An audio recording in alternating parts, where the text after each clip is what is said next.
And I think just seeing how Zack did it, like I think yesterday was actually kind of a turning point. If you just, it's hard to know, but just like looking at both the audience reactions and Twitter reactions, it really did seem like his. If you just think about it, what is the story that came away from Question Time yesterday? Is Zach Polanski. That Yeah. was it. It wasn't Zia. No one gave a about any of the other three. Who are I the don't other? even know their names. Exactly. So it's like the story is Zach Polanski. So let's talk about what's happening this week. So I don't know. Did you see the episode with guy that you've met recently, Zach Polanski, on Question Time? How do you think that went? Yeah, man. I stayed. I got so excited. I was like, I felt someone commented right. I was on my Twitter, which I shouldn't be. It's a disgusting website. But I was like, I said I feel like I'm waiting for a football match, like when the World Cup's on. I don't even watch football that much, but when the World Cup's on, I get gas for it. And I was having a beer, and then someone commented, "It's like you're so sad." And I was like, "Yeah, fucking isn't it, man?" I used to go out, but I was like fully pumped. I don't know. I think it's because Zach was like for the first time on a really big platform, and it was against Zia, and I was like, "That's a clash of ideas right there. That's a clash of perspectives." And Zia's quite important in that space. So yeah, I was like I was really nervous for him. Like I would really struggle in that environment. Um, yeah, I don't know how he did it. So yeah, I had a few beers and watched it, and I was just fucking cheering him on. When the first thing he said, he got like a round of applause. I was like, yes, lad. He was the first one to get a round of applause, and I was like, yeah, come on, lad. And my wife was laughing. She was like, yeah, you look like you're watching football. So, but yeah, I was really proud of him. I thought he did really well. He dealt with the when he got like lambasted over hypno tits. He got like he dealt with that pretty well, and yeah, he was a little bit sometimes. So I was just talking to someone today. Like sometimes he can be a bit shaky or like stutter over his words or something. But I actually sometimes think that works to his advantage a little bit because it comes across that he's not too polished and Yeah. too rehearsed. You can tell he feels and means a thing, and you can tell he's a guy who's trying to get into that space. Whereas the others, that fucking Tory guy just seems like a prick. Like, and he's done this a million times. He doesn't give a shit. You can see it in his eyes.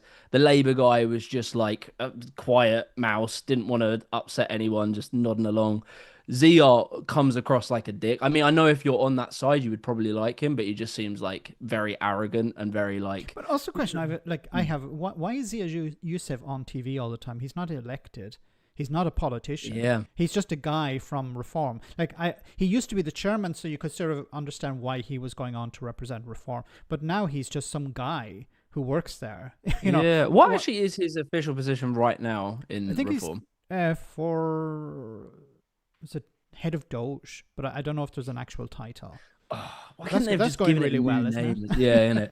Couldn't they have given it its own fucking name? I hate it. I wish the like nationalist actually cared about Britain because I really hate like the Americanization of Britain. I really hate it. Yeah. Like I hate seeing every. I feel like I'm almost I'm like them, but toward Americanization. Like when I'm walking down a high street and I see Starbucks followed by McDonald's, followed by Asda owned by Walmart. Maybe is it still owned by Walmart? Whatever. When I just see 100 American chains, and then I go and look at my politics, I go and see Reform, and it's Doge. It's like, come on, Matt.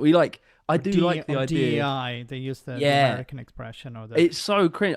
I hate that we're just becoming like we've been. My dad used to say this a lot, and he used to be like, oh, we're just.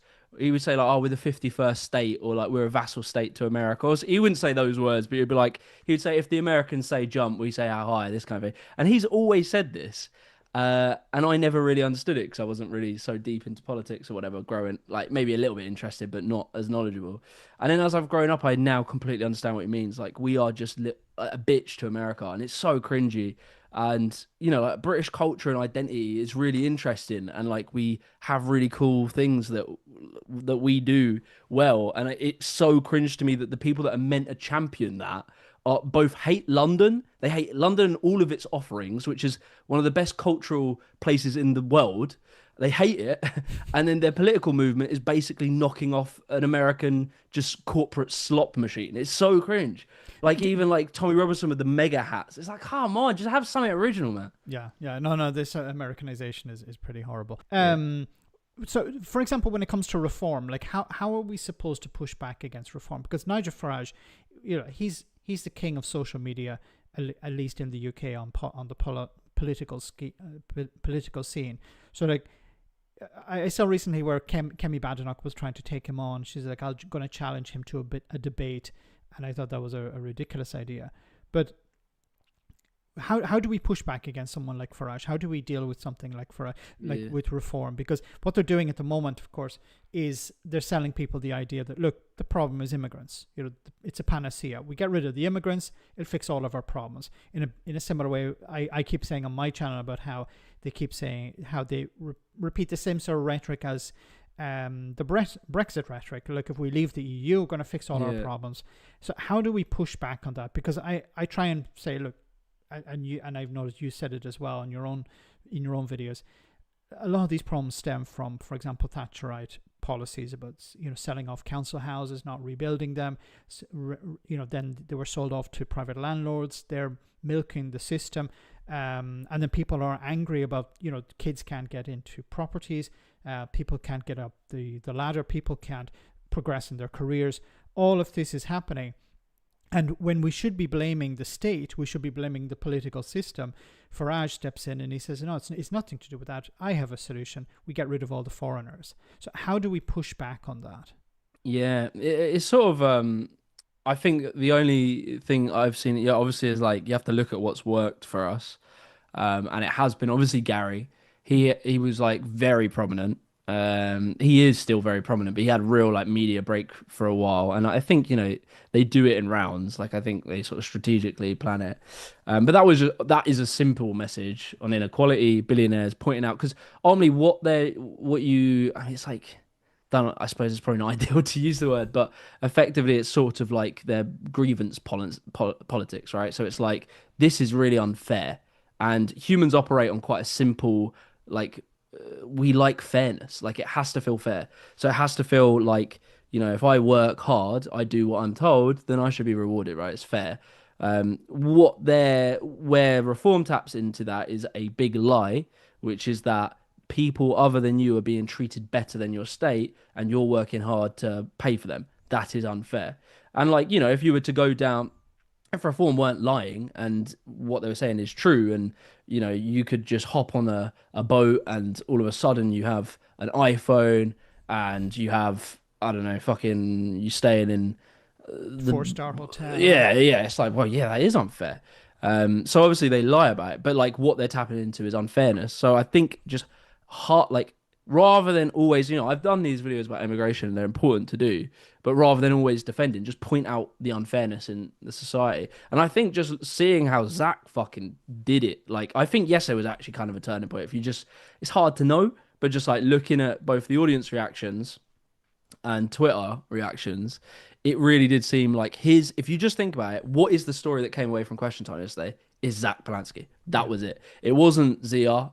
No one gave a shit about any of the other three. I don't even know their names. Exactly. So it's like, the story is Zack Polanski. And so what he did was just really, he talked about real shit. Like, I know. Something you, just to interrupt for a second, something that you had said at the beginning, earlier on, was that he didn't come across as a polished politician, and I think that's really to his advantage. He was stuttering a bit, or he messed up some of his words, and that's an asset. That's a real asset in this moment, because why is Farage so successful? Because people think he's authentic. Not that he's not authentic, but he's very good at cosplaying that. So I think Zack can go very far any advice, if anyone is listening within the Green Party, don't prepare him. Just send him out. Because as soon as you start preparing somebody, they end up like Starmer, who's very rigid, and preparation is necessary in its context, but not if you're coming across just responding to people's questions, if you're coming across in a natural environment. Something like Question Time. Sorry, go ahead. Yeah. And what Zack's real strength is, and I said this to him, I went on his podcast and I said it to him, like, my opinion of him has changed over time. Not because he's changed, just because I've started to realize actually he's right with some of his approach. I always felt like you need a bit of sort of Farage is like, I don't know if the word would be like pig-headed, like certain, completely sure, uncompromising. And I thought like we need that sort of solid energy. And I sometimes felt like Zach was. I said it to him. I said like you came across too nice sometimes.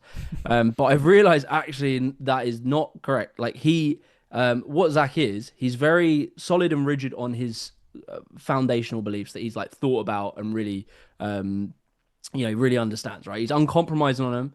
But Zach, what he does, he listens to people.